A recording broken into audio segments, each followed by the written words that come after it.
extra time.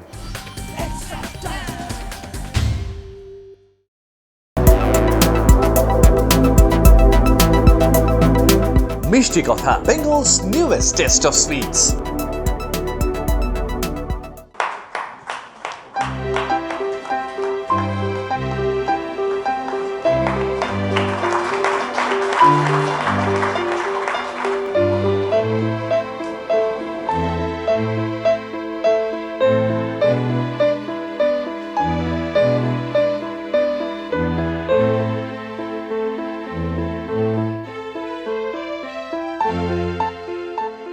I told him one day, Sachin, I'm not in the best of forms.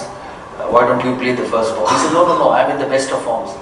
So you play the first ball. The next day when I would go and say, Sachin, I'm playing well, but I'm not very comfortable to that bowler. Can you take strike? He said, no, you are in the best of form. You take strike. So that was one decision, that you take strike. Now, Shoaib was bowling at 155 kilometers an hour, and he ran into bowl Sachin and bowled him into his ribs. He tried to flick it. He missed it.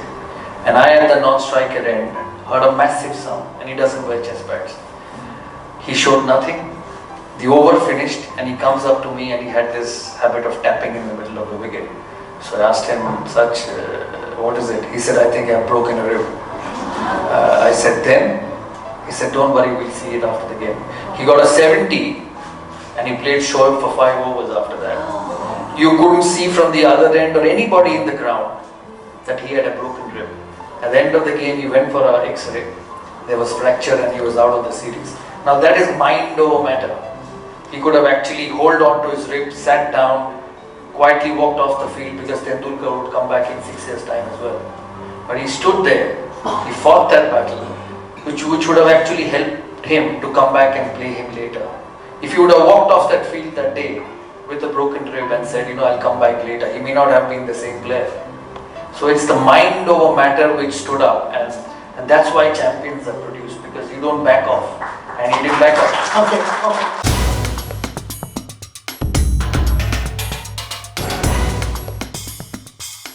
So I was standing, and Harbhajan was standing next to me, and Lakshman was next to him.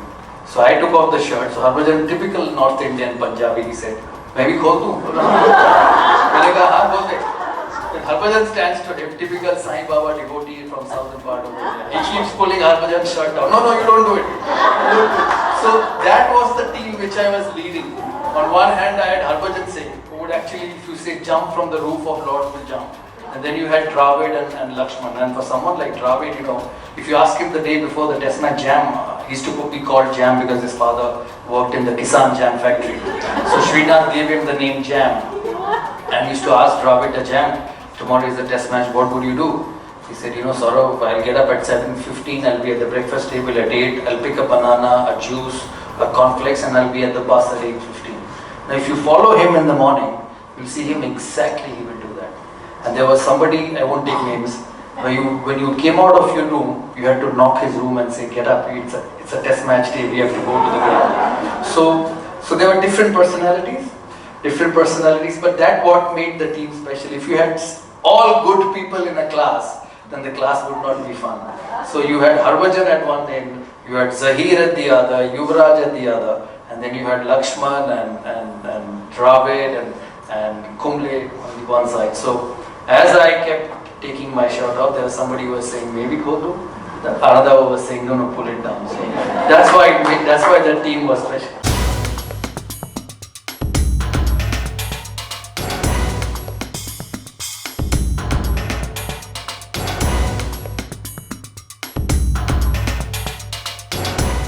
No, absolutely. Dreams do come true if you give in the hard years. Otherwise, you won't have had so many champions all around the world in different sports.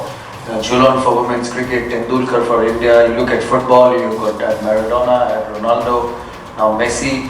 Dreams do come true. If you're ready to pursue it, and if you want it badly, it happens. So when I got dropped in that time, I still believe that I was good enough, because I knew I wasn't dropped because I couldn't hit the ball or couldn't pick wickets. I was dropped because when strong personalities work with each other, sometimes friction happens, and I knew that I had to get back to score runs and get back in the team, and I wouldn't fail.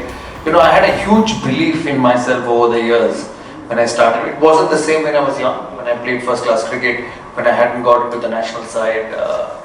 Insecurities were there, self-doubts were there that, you may succeed, you may not succeed. But once I played that test match at Lords, the first test match, and got back-to-back test hundreds in Lords in Headingley, I actually believed within that, I might fail, but I won't fail for a long period of time. The only reason I can fail is if I don't put enough effort in my game. If I don't work hard and I'm not trying to improve and my mind has gone away from the game to other things, that's the only way I can fail. So I made sure that I kept that part of my life fine, that part of my cricket fine, and the rest I knew that I will succeed, because there are two things to success. One is you might show to the world that I'm good, I am someone who will deliver. But the most important thing is when you start believing from within, when you talk to yourself every day and say that no, I think I will score runs. Whether it's a McGrath, whether it's a Pollock, whether it's a Akram, or Murali or Vaughan, I know I will score runs. And I think that's the most important stage to get to in terms of your mindset, in terms of any profession, whether it's in business, whether it's in sport, whether it's in politics, or whether it's in art. If you start from within believing that I'm good enough at this level, and if I keep working hard, I'll succeed, that solves the problem. Because coach is fine, trainer is fine, administrators are fine, but when you cross that line, it's you. It's that white ball coming out of the bowler's hand, and only you can hit it. Nobody will do it for you. Any opinions, any ideas, any coaching is gone.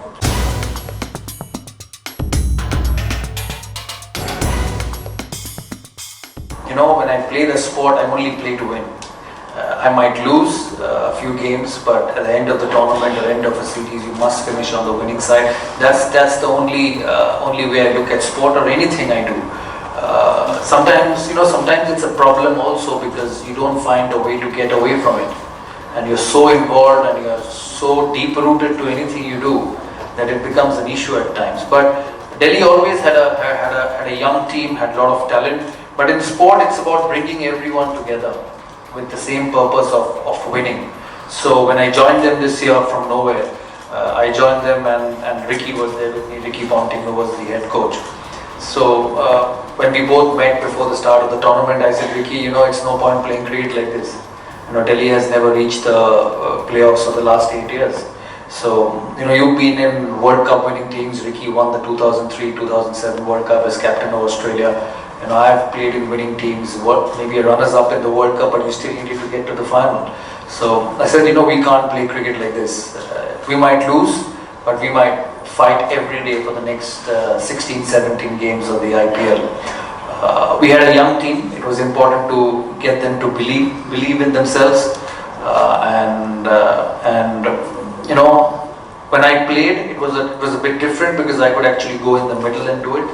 But when you're not playing and you're looking after the team from outside, it gets just a bit more difficult because you cannot execute, you cannot bat, you cannot hit sixes, you cannot captain, you cannot pick wickets, and it becomes difficult and tougher mentally also.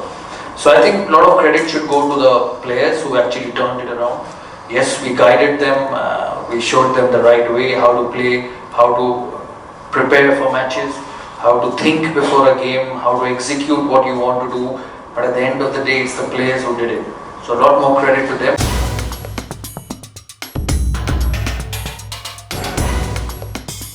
Actually, I'm a very patient person. I deal with it. I have a theory. You walk through the airport, somebody takes a photograph, you stand for a second. Moment the click happens, you walk forward. So I don't ask yes, no, why not. So just go through it. I'll tell you a story. Rishabh Pant, in one of the games in Delhi, he was just ahead of me and I was just behind him. So the typical Delhi gentleman took a photo of Rishabh. We won that game, but Rishabh got out in the last over trying to finish the game. And he took the selfie with Rishabh and then he came to me. He said, sir, can I have a selfie? I said, yes. So he takes a selfie and says, sir, ये बंद का कुछ करो यार, हर over में last over में out हो जाता है. I said, आपने क्यों बोला नहीं? आपने तो थोड़ी देर पहले उससे फोटो लिया है और 10 यार्ड भी दूर नहीं था. आप उसको क्यों नहीं बोले? नहीं सर, आपको बोल रहा हूँ, आप उसको थोड़ा बोल देना. So you are used to all this. You just have to You just have to deal with this. There is no solution. There is no way out. Just stand, take a photo, listen what you say, and you forget and go back to your room. That's the only way you can deal with it. There is nothing more to it.